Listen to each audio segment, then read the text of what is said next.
Chapter number 1 માંથી વૈકલ્પિક પ્રશ્નો જે કુલ 11 છે એક વખત આપણે ક્વિક રિવિઝન કરી લઈએ. આપણે શીખી ગયા છીએ છતાં એક વખત શીખી લઈએ. પ્રશ્ન નંબર 1, અન્ય વ્યક્તિ પાસેથી કામ લેવાની કળાને શું કહે છે? તો સંચાલન.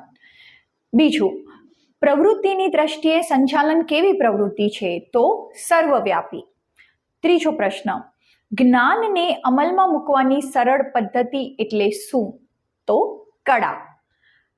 ચોથો પ્રશ્ન, વ્યવસાયી મંડળો પોતાના વ્યવસાય માટે કઈ બાબતોનું ઘડતર કરે છે? એટલે કે વ્યવસાયી મંડળો એટલે કે જે પ્રોફેશનલ જે બિઝનેસ કરતા હોય છે તો એ આચાર સંહિતા જેને બીજી ભાષામાં એમ કહીએ કે નીતિ નિયમો, બરાબર, જે આચાર સંહિતાનું પાલન કરે છે એટલે કે નીતિ નિયમોનું પાલન કરતા હોય છે.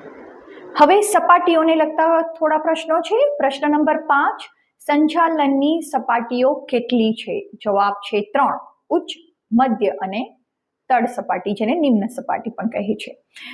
ઉચ્ચ સપાટી સંચાલનમાં કોનો સમાવેશ થાય છે? ક્વેશ્ચન નંબર 6, તો board of directors. Question number 7, તળ સપાટીને બીજા કયા નામથી ઓળખવામાં આવે છે? તો તળ સપાટીને કાર્યકારી સપાટી તરીકે ઓળખાય છે. ક્વેશ્ચન નંબર 8, નીચેનામાંથી કોનો સમાવેશ સંચાલનની એક પણ સપાટીમાં થતો નથી? તો એનો મતલબ 3 એવા પ્રશ્નો હશે વિદ્યાર્થીઓ જેનો સમાવેશ થાય છે. તો આન્સર એમ છે કે કોઈ એ નિરીક્ષક, યસ, એનો સમાવેશ થાય છે. બી જોબર, એનો સમાવેશ થાય છે. સી કામદાર, એનો સમાવેશ થાય છે. અને ડી એટલે કે હિસાબી અધિકારીનો સમાવેશ કોઈ પણ સપાટીઓમાં થતો નથી. ક્વેશ્ચન નંબર 9, આયોજન એ ધંધાકીય એકમનું મગજ છે. તો વ્યવસ્થા તંત્ર શું છે? જવાબ છે શારીરિક માળખું. ક્વેશ્ચન નંબર 10, નીચેનામાંથી બજાર સંચાલનનું કાર્ય કયું છે? તો એમાં આપણે શીખ્યા હતા બજાર સંચાલન એટલે કે પેદાશ મિશ્રનો સમાવેશ થાય છે. 4P એટલે એને કહેવાશે પેદાશ મિશ્ર. લાસ્ટ ક્વેશ્ચન નંબર 11, નીચેના પૈકી કોઈ એકનો માનવ સંસાધન સંચાલનમાં સમાવેશ થતો નથી અને ઓપ્શન 4 આપેલા છે. નંબર 1 એટલે કે સમારકામ અને જાળવણી, જે જવાબ છે તમારો એના સિવાય 3 જે છે એનો સમાવેશ થાય છે અને આન્સર છે સમારકામ અને જાળવણીનો સમાવેશ થતો નથી. તો કયા 3નો સમાવેશ થાય છે? તાલીમ અને વિકાસ, બઢતી અને બદલી અને ભરતી અને પસંદગી. તો આ હતા તમારા વિભાગ એ વૈકલ્પિક ક્વેશ્ચન્સ જે તમે ઓલરેડી વિડીયોમાં શીખી ગયા છો, સાંભળી ચૂક્યા છો. હવે આપણે વિભાગ બી ના જે પ્રશ્નો છે એ જોઈ લઈએ. વિભાગ બી એટલે કે 1-2 વાક્યના પ્રશ્નો, કુલ 10 પ્રશ્નો તમને તૈયાર કરવાના છે. પહેલો જ પ્રશ્ન, સંચાલન એટલે શું? તો તમે કોઈ પર્ટિક્યુલર સંચાલન શાસ્ત્રીનું નામ લખીને પણ કરી શકો છો.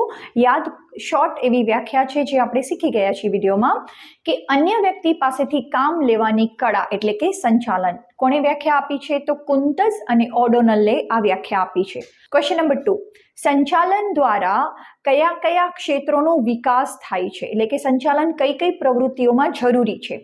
તો સંચાલન દ્વારા સામાજિક, ધાર્મિક, આર્થિક, રાજકીય, કૃષિ, ઔદ્યોગિક, લશ્કરી અને શૈક્ષણિક ક્ષેત્રનો વિકાસ થાય છે. આ તમારો જવાબ છે. હવે ક્વેશ્ચન નંબર 3, કે એકમના સંચાલનના અંગેના સર્વોચ્ચ સત્તા ધરાવતી સપાટીને કઈ સપાટી કહેવાય છે? તો સર્વોચ્ચ સપાટી એટલે કે ઉચ્ચ સપાટીને અથવા તો ટોચની સપાટીને સર્વોચ્ચ સપાટી તરીકે ઓળખવામાં આવે છે. પ્રશ્ન નંબર 4, મધ્ય સપાટીને બીજા કયા નામથી ઓળખવામાં આવે છે? તો મધ્ય સપાટીઓને અધિકારીઓની સપાટી તરીકે ઓળખવામાં આવે છે. એ અધિકારીઓ નિમ્ન સપાટીને બધા કાર્યો સોંપતા હોય છે એટલે એ મુખ્ય અધિકારીઓ હોય છે એટલે એને અધિકારીઓની સપાટી કહે છે. પ્રશ્ન નંબર 5, મુખ્ય વહીવટી અધિકારી તરફથી પ્રાપ્ત થયેલા હુકમો અને સૂચનાઓનો અમલ કઈ સપાટીએ થાય છે? તો મુખ્ય વહીવટી એટલે કે સીઈઓ જે સપાટીઓ હુકમો અને સૂચનાઓ આપે છે એનો અમલ જે છે એટલે કે તમને મુખ્ય વહીવટી અધિકારી તરફથી પ્રાપ્ત થયેલા હુકમો અને સૂચનાઓનો અમલ મધ્ય સપાટી કરે છે. નંબર 6, યંત્રોની ગોઠવણી અને સમારકામને લગતા કાર્યો સંચાલનની કઈ સપાટીએ થાય છે? જવાબ છે કે યંત્રની ગોઠવણી અને સમારકામને લગતા કાર્યો તળ સપાટીએ થાય છે. હવે ક્વેશ્ચન નંબર 7, પેદાશ મિશ્ર એટલે કે 4P જે આપણે ઓળખ્યા એમાં કયા કયા ગુણધર્મોનો સમાવેશ થાય છે?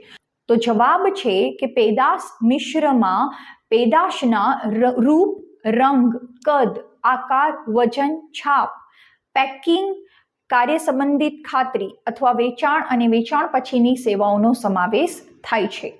હવે વાત કરીએ ક્વેશ્ચન નંબર 8, 9 અને 10. એ તમને વિસ્તૃત સ્વરૂપ તમને લખવાનું છે. પહેલો ક્વેશ્ચન છે IIM એટલે કે ઇન્ડિયન ઇન્સ્ટિટ્યૂટ ઓફ મેનેજમેન્ટ. બીજો પ્રશ્ન છે ક્વેશ્ચન નંબર 9 MBA એટલે કે માસ્ટર્સ ઇન બિઝનેસ એડમિનિસ્ટ્રેશન. અને question number 10 last question CEO chief executive officer.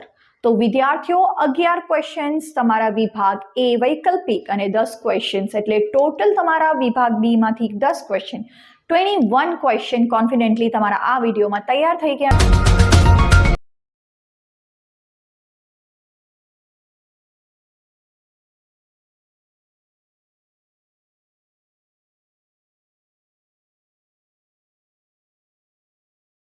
સંચાલનના સિદ્ધાંતો એટલે શું?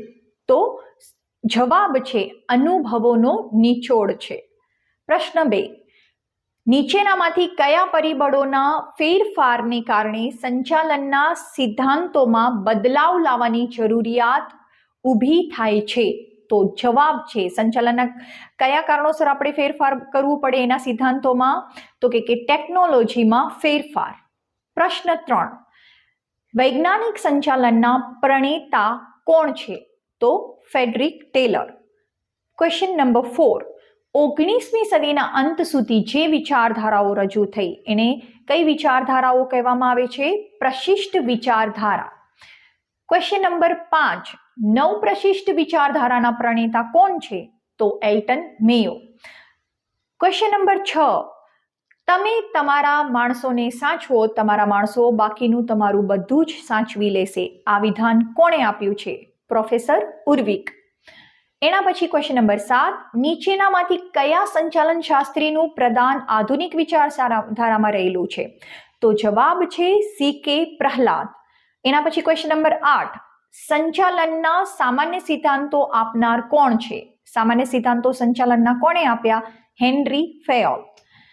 ક્વેશ્ચન નંબર 9, કોઈ પણ કાર્યમાંથી ખોટી દિશામાં થતા બિનજરૂરી હલનચલનના ઉદ્ભવતા બગાડ દૂર કરવાની પદ્ધતિને એટલે શું? તો ગતિ નિરીક્ષણ. એના પછી ક્વેશ્ચન નંબર 10, ધ્યેયલક્ષી સંચાલનના પ્રણેતા કોણ છે? તો જવાબ છે પીટર F. ડ્રકર.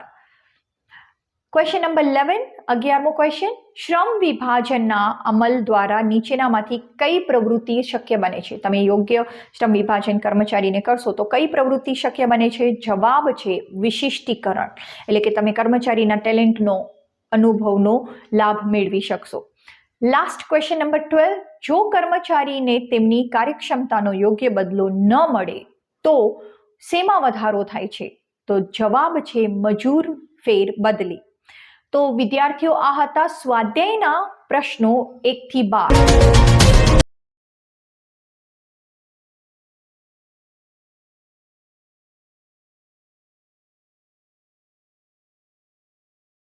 વૈકલ્પિક પ્રશ્ન ક્વેશ્ચન નંબર 1, સંચાલનનું સર્વપ્રથમ કાર્ય જણાવો. આયોજન. બીજો પ્રશ્ન છે કે આયોજનનો કોની સાથે સંબંધ છે? તો જવાબ છે ભવિષ્ય.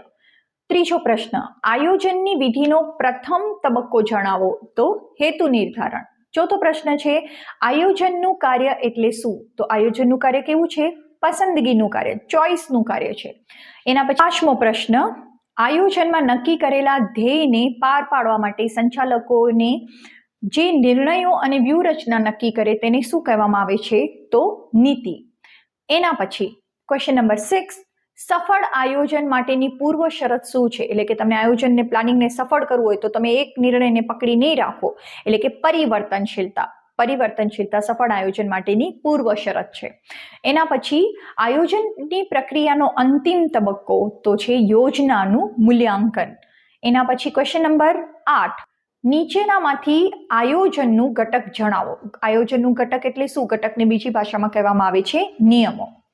ક્વેશ્ચન નંબર 9, એકમનું જીવન ધ્યેય નક્કી કરતી યોજના કઈ છે? તો આન્સર છે વ્યૂહાત્મક યોજના. આપણે જોયા વૈકલ્પિક પ્રશ્નો સ્વાધ્યાયના. કુલ 9 પ્રશ્નો આપણે જોયા. હવે આપણે વિભાગ બી એટલે કે 1-2 વાક્યના પ્રશ્નો સ્વાધ્યાયના જોઈશું. શરૂઆત કરીએ. આયોજન કયા કયા ક્ષેત્રમાં જોવા મળે છે? તો ક્વેશ્ચન નંબર 1, આયોજન ધંધાકીય એકમ, રાજકારણ, શિક્ષણ, ધાર્મિક, સામાજિક, રમતગમત વગેરે ક્ષેત્રમાં જોવા મળે છે. ક્વેશ્ચન નંબર 2, OR નું વિસ્તૃત સ્વરૂપ આપો, એટલે કે ઓપરેશન રિસર્ચ, જે એનું વિસ્તૃત સ્વરૂપ એનો જવાબ છે. ક્વેશ્ચન નંબર 3, સંચાલનનું પ્રથમ અને અંતિમ કાર્ય જણાવો. તો સંચાલનનું પ્રથમ કાર્ય છે આયોજન અને અંતિમ કાર્ય છે અંકુશ. એના પછી છે જુઓ અને આગળ વધોનો સિદ્ધાંત ક્યારે અપનાવવામાં આવે છે? તો આપણે અગાઉ વિડીયોમાં શીખી ગયા કે આયોજન એ સતત ચાલતી પ્રક્રિયા છે અને જ્યારે આપણે તબક્કાવાર એટલે હાઇલાઇટ કરવાનો છે તબક્કાવાર આગળ વધીએ ત્યારે જુઓ અને આગળ વધોનો સિદ્ધાંત અપનાવવામાં આવે છે. એના પછી અંદાજપત્રના પ્રકાર જણાવો. 5 કુલ અંદાજપત્ર યાદ રાખવાના છે, જે અગાઉ આપણે વિડીયોમાં જોઈ ગયા છીએ. નંબર 1, ઉત્પાદન અંદાજપત્ર, ઉત્પાદન ખર્ચ અંદાજપત્ર, મૂડી ખર્ચ અંદાજપત્ર, રોકડ અંદાજપત્ર અને સૌથી લાસ્ટ વેચાણ અંદાજપત્રનો સમાવેશ થાય છે. ક્વેશ્ચન નંબર 6, આયોજનમાં કયા કારણોસર અનિશ્ચિતતા ઉદ્ભવે છે? તો 2 મુખ્ય કારણો છે જેના કારણે અનિશ્ચિતતા ઉદ્ભવે છે. નંબર 1 એટલે કે ધંધાકીયમાં જો બાહ્ય પરિબળોમાં ફેરફાર થાય અને ભવિષ્યની અનિશ્ચિતતા, આ બંને કારણોસર ફેરફાર ઉદ્ભવે છે. આયોજનના આધારો જણાવો. ક્વેશ્ચન નંબર 7, આયોજનના આધાર છે એક આંતરિક પરિબળ અને બીજું છે બાહ્ય પરિબળ. Question number 8, last questions of the chapter, પદ્ધતિ એટલે શું? તો પદ્ધતિ એટલે અમુક પ્રવૃત્તિ કેવી રીતે કરવી એ માટેની રીત. તો વિદ્યાર્થીઓ, આપણે વિભાગ A અને B ને પાર્ટ વાઇઝ શીખી રહ્યા છીએ બોર્ડના માળખા અનુસાર.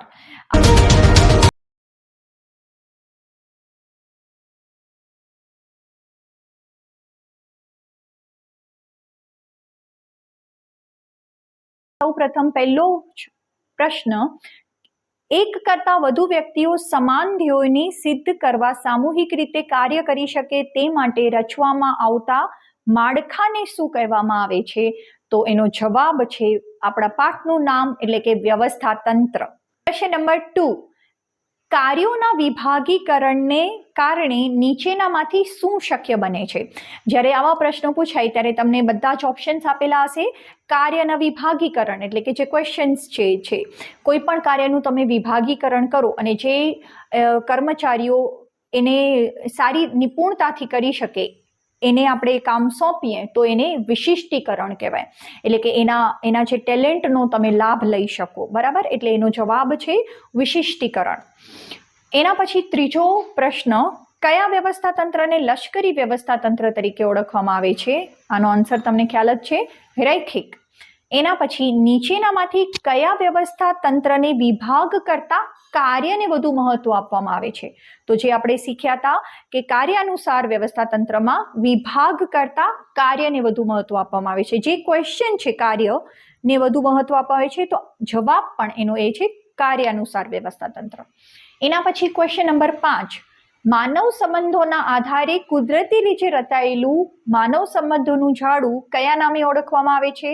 આપણે કીવર્ડ આગળ યાદ રાખ્યું હતું કે જે માનવ સંબંધો અને કુદરતી રીતે, તો અવૈધિક વ્યવસ્થા તંત્ર. એના પછી ક્વેશ્ચન નંબર 6, તળ સપાટીએ હુકમ મેળવનાર વ્યક્તિને શું કહેવાય? તો અગેન જે ક્વેશ્ચન છે એનો જવાબ તળ સપાટીએ તાબેદાર. બરાબર. એના પછી ક્વેશ્ચન નંબર 7, પ્રોજેક્ટ માળખું અને સામાન્ય માળખાના સંયોજનથી રચાતા વ્યવસ્થા તંત્રને શું કહેવામાં આવે છે? તો આપણે આગળ જોયેલું હતું શ્રેણિક વ્યવસ્થા તંત્ર. ક્વેશ્ચન નંબર 8, જે એકમમાં સમગ્ર સત્તા ઉચ્ચ સંચાલક પાસે જ કેન્દ્રિત હોય, શબ્દ નીચે અંડરલાઈન કેન્દ્રિત કીધેલું છે, તો તેને કયા નામે ઓળખવામાં આવે છે? તો જવાબ છે કેન્દ્રીકરણ.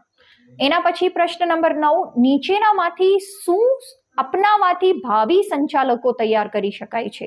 તો તમે વિકેન્દ્રીકરણ, જેના પર પૂરો આપણે જોયું હતું વિકેન્દ્રીકરણ કે કર્મચારીઓ ઉપર જે આપણે ફોકસ કરીએ છીએ, તો શું અપનાવાથી ભાવિ સંચાલકો તૈયાર કરી શકાય? તો જવાબ છે વિકેન્દ્રીકરણ. લાસ્ટ પ્રશ્ન સ્વાધ્યાયનો આપણો, નીચેનામાંથી શું સોંપી શકાતું નથી? અને તમને 4 ઓપ્શન્સ આપેલા છે: સત્તા, જવાબદારી, ઉત્તરદાયિત્વ અને કાર્ય. તો મેં છે તમને આપણે વિડીયોમાં આગળ વાત કરી કે સત્તા અને જવાબદારી તમે સોંપી શકો છો, પણ ઉત્તરદાયિત્વ તમે સોંપી શકતા નથી. તો આ હતા વિભાગ એ ના પ્રશ્નો, જે કુલ 10 પ્રશ્નો છે અને મોસ્ટ પ્રોબ્લી 2 પ્રશ્નો આ વૈકલ્પિક પ્રશ્નમાંથી પૂછાશે.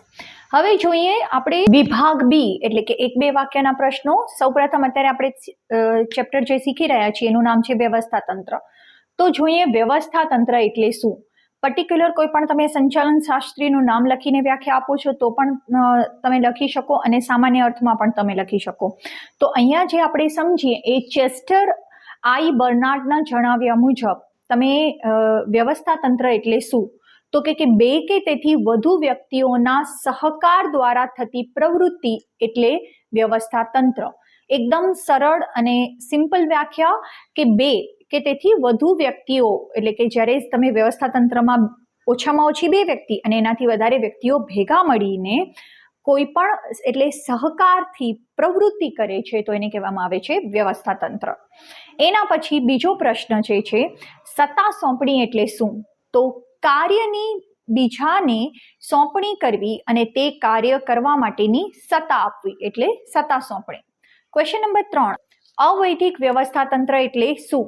તો અવૈધિક વ્યવસ્થા તંત્રની વ્યાખ્યા સરળ છે, પણ આપણે જરાક એક મુદ્દાઓ વાઇઝ યાદ રાખશું તો યાદ રહી જશે. સૌપ્રથમ કોઈ પણ સભાનતાપૂર્વક હેતુ સિવાય એટલે કે કોઈ આપણે પર્ટિક્યુલર સંબંધમાં નથી, આપણે કોઈ પણ સભાનતાપૂર્વક હેતુ સિવાય કોઈ હેતુ નથી કે આપણે ભેગો અહીંયા ધંધાકીય એકમમાં કામ કરીએ છીએ કે નફો કમાવા માટે ભેગા થયા છીએ. એટલે કે આપણે કેવી વાત કરી રહ્યા છીએ અવૈધિક, જેમાં કોઈ હેતુ હોતો નથી. એટલે કે સૌપ્રથમ પહેલો શબ્દ છે કોઈ પણ સભાનતાપૂર્વક હેતુ સિવાય. એના પછી સામૂહિક પરિણામોમાં ફાળો આપવા માટે. કોઈ પણ સામૂહિક પરિણામ એટલે કે ભેગા થઈને આપણે કોઈ પણ નક્કી કરેલું છે, કોઈ ગોલ છે કે આપણે કોઈ પણ જગ્યાએ સારું કાર્ય કરવું છે જેમાં એમ કોઈને મદદ કરવી છે, તો એટલે કોઈ પણ સામૂહિક પરિણામોમાં ફાળો આપવા માટે. આવી રીતે બીજા મુદ્દાને કટ કરીને આવી રીતે યાદ રાખશું. અને લાસ્ટ શબ્દ આપોઆપ રચાયેલું આંતરિક સંબંધોનું માળખું એટલે કે અવૈધિક વ્યવસ્થા તંત્ર. ફરીથી એક વખત, કોઈ પણ સભાનતાપૂર્વકના હેતુ સિવાય સામૂહિક પરિણામોમાં ફાળો આપવા માટે આપોઆપ રચાયેલું આંતરિક સંબંધોનું માળખું એટલે કે અવૈધિક વ્યવસ્થા તંત્ર. એના પછીનો પ્રશ્ન ક્વેશ્ચન નંબર 4, શ્રેણિક વ્યવસ્થા તંત્ર એટલે શું. તો આપણે અગાઉ પણ વિભાગ એમાં પ્રશ્ન જોયું હતું કે પ્રોજેક્ટ માળખા અને સામાન્ય માળખાના સંયોજનથી ઉદ્ભવતા વ્યવસ્થા તંત્રને શ્રેણિક વ્યવસ્થા તંત્ર કહે છે. ક્વેશ્ચન નંબર 5, જવાબદારી એટલે શું. આપણે અગાઉ વિડીયોમાં જોયા હતા અને ફરીથી આપણે એક ઓર સેન્ટેન્સ એની અંદર એક એડ કરશું. જવાબદારી એ ઉપરી અધિકારી દ્વારા જે તે કાર્ય કરવા માટે વહેંચવામાં આવેલ એક ફરજ છે. એટલે કે ઉપરી અધિકારી જે કામ સોંપે છે કર્મચારીઓને અને કર્મચારી અનુસાર કામ કરે છે એ એની એક ફરજ છે. બીજા વાક્યમાં કોઈ ચોક્કસ કાર્ય પૂર્ણ કરવા માટે જે કાર્ય સોંપણીનો આવશ્યક ભાગ બનતો હોય છે. એટલે જે પર્ટિક્યુલર કોઈ કામ પૂરું કરવું હોય તો એના માટે એ જવાબદારી એક પર્ટિક્યુલર ભાગ બને છે, તો એને કહેવામાં આવે છે જવાબદારી. ક્વેશ્ચન નંબર 6, ઉત્તરદાયિત્વ એટલે શું.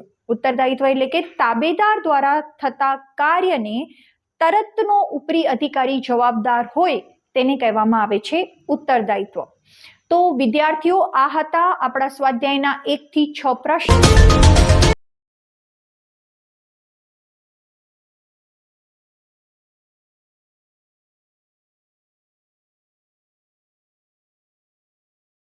કર્મચારી વ્યવસ્થામાં એના સ્વાધ્યાયના પ્રશ્નો.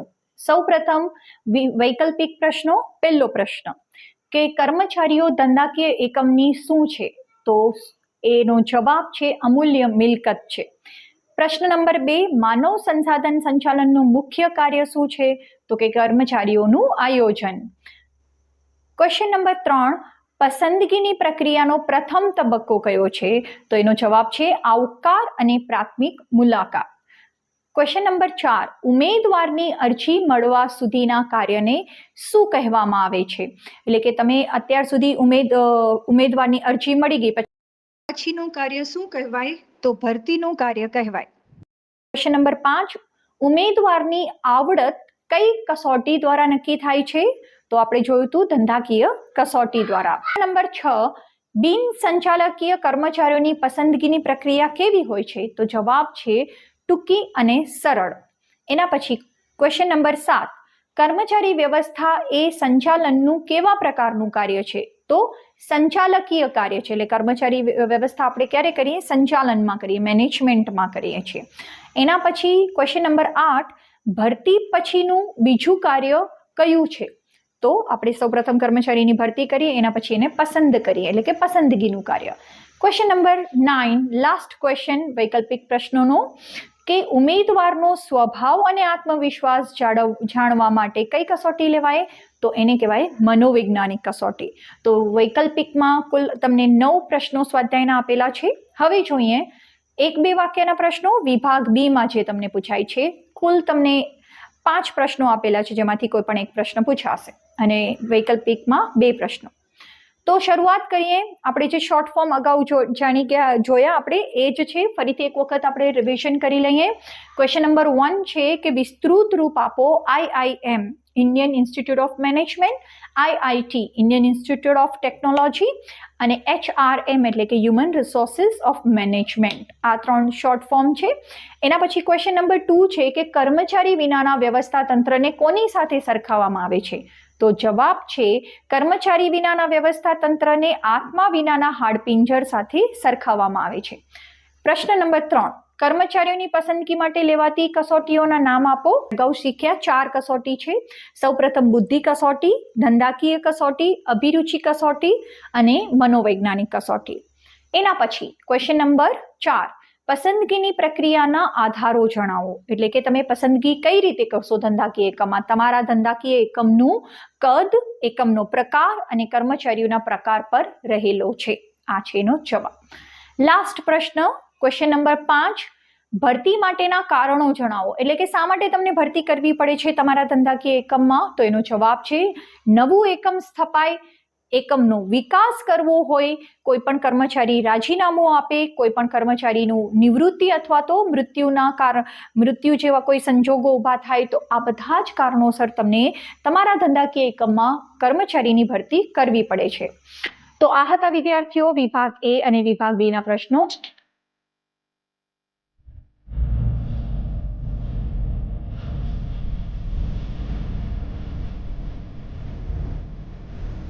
વિભાગ એ ના પ્રશ્નો કુલ 10 પ્રશ્નો છે. એમાંથી તમને બોર્ડમાં 2 પ્રશ્નો આ પ્રકરણમાંથી પૂછાશે. શરૂઆત કરીએ. પ્રશ્ન નંબર 1, દોરવણીમાં હુકમો, સૂચનો અને માર્ગદર્શન ઉપરાંત શાનો સમાવેશ થાય છે? તો જવાબ છે દેખરેખ. એના પછી પ્રશ્ન નંબર 2, દોરવણીની જરૂરિયાત કઈ સપાટીએ હોય છે? તો એનો આન્સર આપણે જોયો કે દરેક સપાટીએ એની જરૂરિયાત હોય છે. એના પછી ત્રીજો પ્રશ્ન, દોરવણીના કયા તત્વમાં દેખરેખ, નિયમન અને વિશ્લેષણનો સમાવેશ થાય છે? તો એનો જવાબ છે નિરીક્ષણ, એટલે કે ઓબ્ઝર્વેશન, જે તમે કાર્ય કરો છો એ. એના પછી ચોથો પ્રશ્ન છે પ્રોત્સાહન એટલે કે મોટિવેશન. પ્રોત્સાહન આપીને અપેક્ષિત ધ્યેય પાર પાડવાની પ્રક્રિયાને શું કહેવામાં આવે છે? તો એનો જવાબ છે અભિપ્રેરણ એટલે કે મોટિવેશન. ક્વેશ્ચન નંબર 5, માસ્લોની જરૂરિયાતના અગ્રતા ક્રમ અનુસાર સૌ પ્રથમ એટલે કે પહેલી જરૂરિયાત કઈ છે? તો જવાબ છે શારીરિક જરૂરિયાતો. એને કયા નામે ઓળખવામાં આવે છે? શારીરિક જરૂરિયાતો. ક્વેશ્ચન નંબર 6, નીચેનામાંથી કયું પ્રોત્સાહન નાણાકીય પ્રોત્સાહન છે? એટલે કે તમને 4 ઓપ્શન આપેલા હશે. બઢતી, પ્રશંસા એટલે કે પ્રશંસા, જ્યારે તમે કોઈની પ્રેઝ કરો છો, વખાણ કરો છો, ત્યારે તમે એને મની નથી આપતા, જેમાં નાણાકીય સમાવેશ નથી થતો. પછી રોજગારની સલામતી એટલે કે તમે અમારી પાસે કામ કરો છો, તમે અહીંયા સેફ છો, એક તમે એને પ્રોત્સાહન આપો છો, જેને પણ નાણાકીય પ્રોત્સાહન કહેવામાં આવતું નથી. એના પછી ચોથો ઓપ્શન છે કામની કદર અને પ્રશંસા. તો જ્યારે એપ્રિશિએટ કરો છો કે તમે કર્મચારીએ સારું કાર્ય કર્યું, તો આ ત્રણેયમાં નથી થતો. એનો મતલબ કોનો સમાવેશ થાય છે? બઢતી. બઢતી એટલે કે ફાઇનાન્શિયલ સિચ્યુએશન, તમે એને નાણાં આપીને એને પ્રોત્સાહન આપો છો. એના પછી ક્વેશ્ચન નંબર 7, નેતૃત્વના અમલ માટે શાનું અસ્તિત્વ જરૂરી છે? તો એનો જવાબ છે તાબેદારો. ક્વેશ્ચન નંબર 8, એક વ્યક્તિ દ્વારા બીજા વ્યક્તિને સ્પષ્ટ અને અકબંધ સ્વરૂપે માહિતી પહોંચાડવી એ પ્રક્રિયાને શું કહેવામાં આવે છે? તો માહિતી સંચાર, જે આપણે અગાઉ શીખ્યા. એના પછી ક્વેશ્ચન નંબર 9, તળ સપાટી સંચાલનથી ઉચ્ચ સપાટી સંચાલન સુધી જે માહિતી મોકલવામાં આવે છે એને કઈ પ્રક્રિયા કહે છે? તો માહિતી પ્રેષણ. એના પછી ક્વેશ્ચન નંબર 10, લાસ્ટ ક્વેશ્ચન, અવૈધિક માહિતી સંચાર મોટા ભાગે કયા સ્વરૂપે હોય છે? એટલે કે ઇન્ફોર્મલ કમ્યુનિકેશન. તો એ મોટા ભાગે મૌખિક સ્વરૂપે હોય છે. તો આ હતા વિભાગ એ ના 10 પ્રશ્નો. હવે જોશું આપણે વિભાગ બી માં કુલ 8 પ્રશ્નો છે, જેમાં સૌપ્રથમ પહેલો પ્રશ્ન કે દોરવણીનો અર્થ. દોરવણીનો અર્થ એટલે કે દોરવણી એટલે તાબેદારોને માર્ગદર્શન આપવું અને તેના પર દેખરેખ રાખવી. પ્રશ્ન નંબર 2, આયોજન અને વ્યવસ્થા તંત્ર દ્વારા લેવાયેલા નિર્ણયોને કોણ અમલમાં મૂકે છે? તો જ્યારે આયોજન મુજબ અને વ્યવસ્થા તંત્ર મુજબ કામ થઈ રહ્યું છે કે નહીં, એને અમલમાં કોણ મૂકે? તો જવાબ છે દોરવણી, આપણા પાઠનું નામ. ક્વેશ્ચન નંબર 3, માનવીની કઈ જરૂરિયાતોમાં સૌથી વધુ અગ્રતા ક્રમની જરૂરિયાત કઈ છે? તો એનો જવાબ છે માનવીની શારીરિક અને પ્રાથમિક જરૂરિયાતો સૌથી વધુ અગ્રતા ક્રમવાળી જરૂરિયાત છે. પ્રશ્ન નંબર 4, શારીરિક જરૂરિયાતમાં કઈ જરૂરિયાતનો સમાવેશ થાય છે? અગાઉ આપણે જોઈ ગયા, શારીરિક જરૂરિયાતમાં ખોરાક, પાણી અને કપડાં એવી જરૂરિયાતોનો, આવાસ તમે કહી શકો, આ બધી જરૂરિયાતનો સમાવેશ થાય છે. ક્વેશ્ચન નંબર 5, નિરીક્ષણના કાર્યને કોના કાર્ય સાથે સરખાવવામાં આવ્યું છે?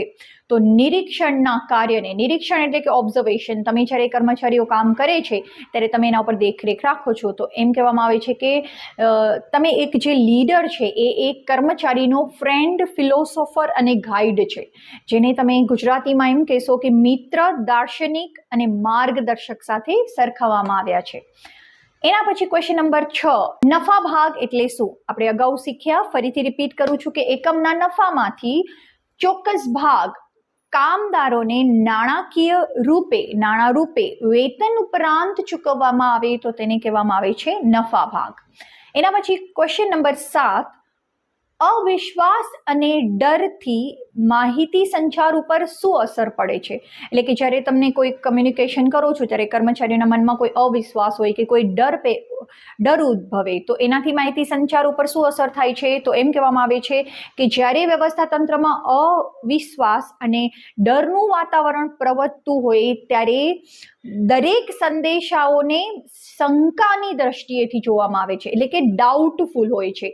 જ્યારે તમે કોઈ પણ કમ્યુનિકેશન કરો છો, કોઈ કર્મચારીને કામ સોંપો છો, ત્યારે એને ડાઉટ હોય કે હું કઈ રીતે કરું, તો એને જ્યારે ખ્યાલ ન હોય, અવિશ્વાસ હોય, એને કોન્ફિડન્ટ ન હોય, તો તમે એ જે કાર્યને કઈ રીતે જોશો? તો શંકાની દ્રષ્ટિએ, ડાઉટફુલની દ્રષ્ટિએ.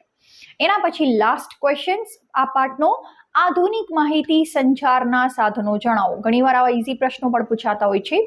આધુનિક એટલે લેટેસ્ટ તમે જે વાપરી રહ્યા છો અત્યારે, જેમ કે મૌખિક અને લેખિત સંદેશાઓ બંનેનો સમાવેશ થાય છે, જેમાં તમે એક્ઝામ્પલ આપી શકો છો કે telephone, fax, internet, mobile phone, SMS, ટેલેક્સ, આ બધા જ વગેરે જે સાધનો છે એનો સમાવેશ આધુનિક માહિતી સંચારના સાધનો, એટલે કે માહિતી આપ-લે કરવા માટેના જે સાધનો છે આ બધા સાધનોનો સમાવેશ થાય છે. તો વિદ્યાર્થીઓ, આપણે ચેપ્ટર નંબર 6 દોરવણીને પણ કમ્પ્લીટ કરી ચૂક્યા છે.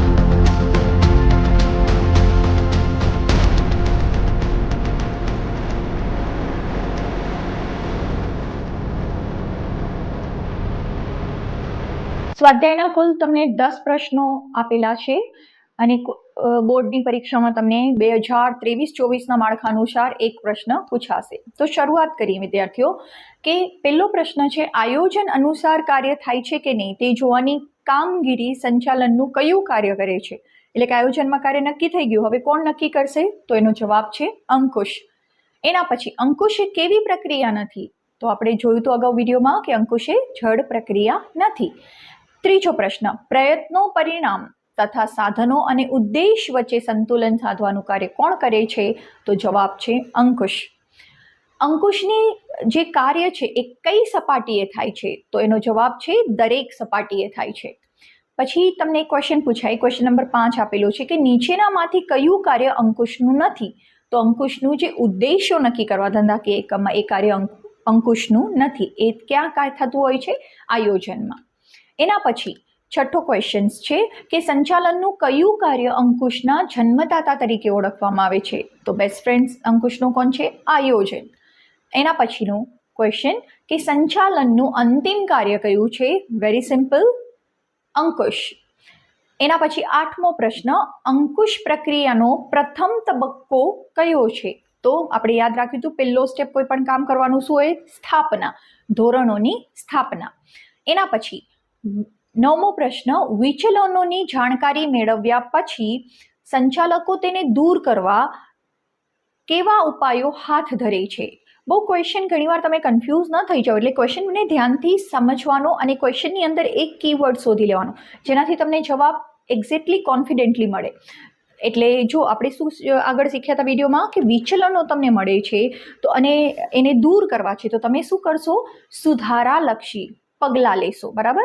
એટલે સુધારાલક્ષી પગલાં લેવા. લાસ્ટ ક્વેશ્ચન્સ, એકમમાં સ્થાપિત ધોરણો કરતાં વધુ સારા પરિણામો મળે ત્યારે શું કરવામાં આવે છે? એટલે કે તમે તમારા ધંધાકીય એકમમાં જે સારા પરિણામ મળે એનાથી પણ વધુ સારું પરિણામ મળ્યું તમને, તો તમે શું કરશો? એનાથી ધોરણો સુધારીને ઊંચા ધોરણો નક્કી કરશો, બરાબર? એટલે જવાબ છે ધોરણો સુધારીને ઊંચા કરવા.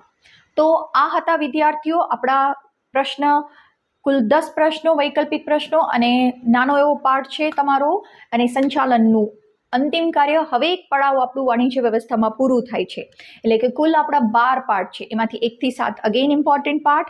સંચાલનના છેલ્લા કાર્ય સુધીના આટલો પાઠ તમને પ્રથમ પરીક્ષાનો જે અભ્યાસક્રમ હોય છે એ પણ 1 થી 7નો હોય છે.